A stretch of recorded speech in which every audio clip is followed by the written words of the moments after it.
Imagine करो, एक बच्चा सुबह उठते ही स्कूल बैग नहीं बल्कि कचरे का बैग लेकर निकलता हो और दूसरा बच्चा बचपन में ही जलती भट्टियों के सामने काम करता हो।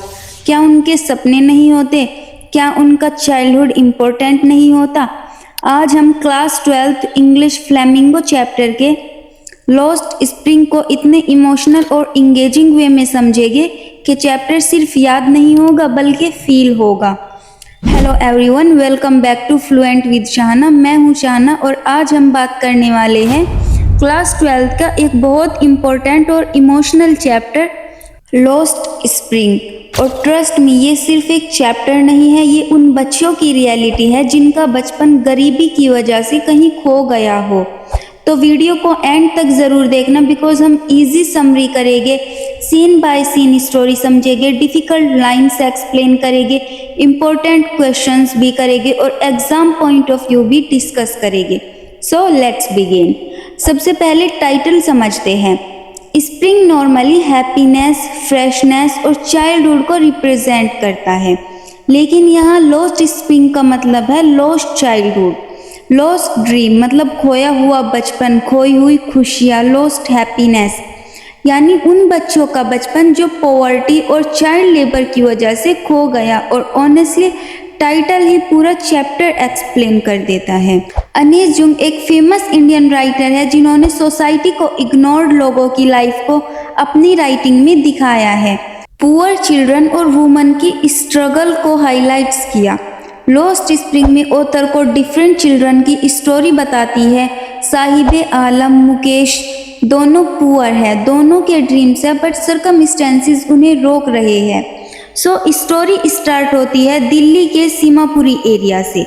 ऑथर रोज एक बॉय को देखती है जो गार्बेज पिक करता है। उसका नाम है साहिबे आलम।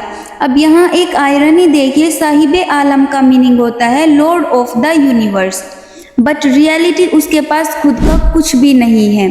No proper house, no education, no secure future. ये कंट्रास्ट चैप्टर को और इमोशनल बना देता है। ऑथर सीमापुरी को डिस्क्राइब करती है। सीमापुरी दिल्ली के एज पर है, वहाँ मड़ी स्ट्रीट है, गार्बेज हीप्स है, कच्चा हाउस है, no sewage system, no proper facilities. Thousand of poor refugees वहाँ रहते हैं। साहिब की फैमिली भी बांग्लादेश से माइग्रेट हुई थी।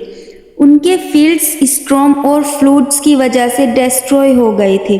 फूड शॉर्टेज थी, सर्वाइवल डिफिकल्ट हो गया था, इसलिए उन्होंने अपना होमलैंड छोड़ दिया था और दिल्ली आ गए थे, hoping for a better life. And honestly guys, imagine करो कितना डिफिकल्ट होता होगा अपना घर, अपनी कंट्री, सब कुछ छोड़ देना सिर्फ 2 वक्त की रोटी के लिए।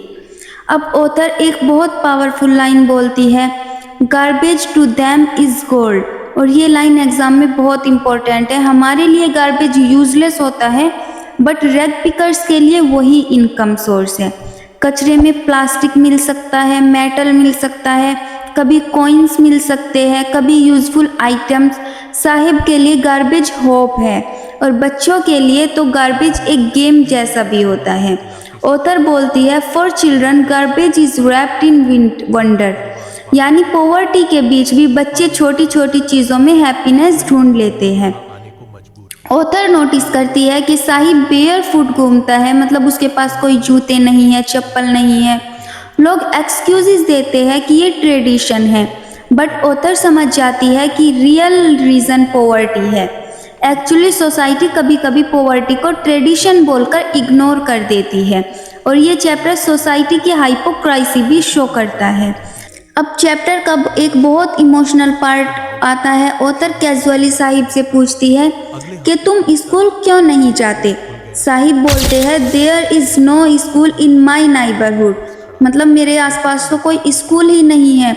ऑथर मजाक में बोल देती है, if I start a school will you come, मतलब अगर मैं एक स्कूल स्टार्ट कर दूँ तो क्या तुम आओगे। साहिब इंस्टेंटली बोलता है yes. And next few days वो जेन्युइनली पूछता रहता है, मैडम स्कूल रेडी हो गया।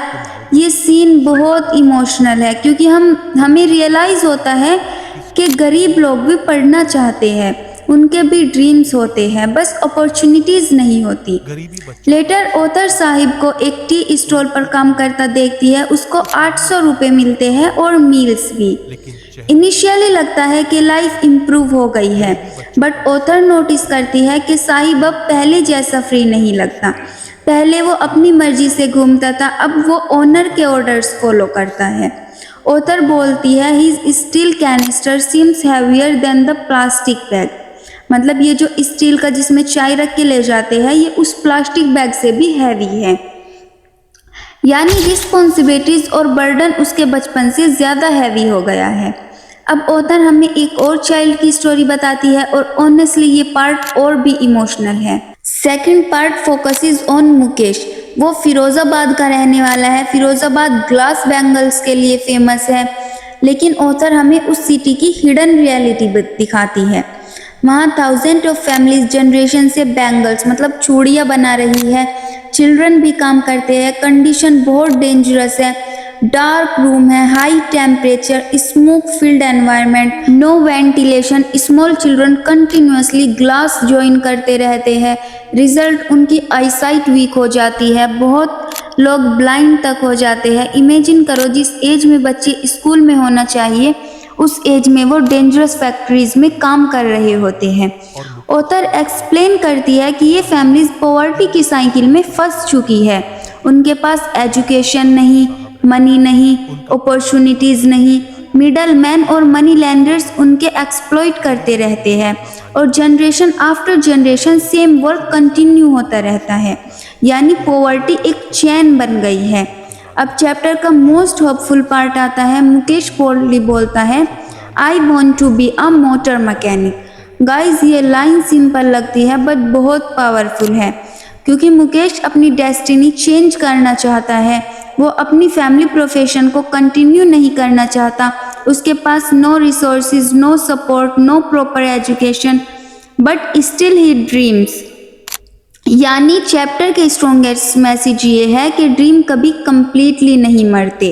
अब चलिए कुछ इंपॉर्टेंट क्वेश्चन देखते हैं। क्वेश्चन नंबर 1 है, why is the little lost spring appropriate?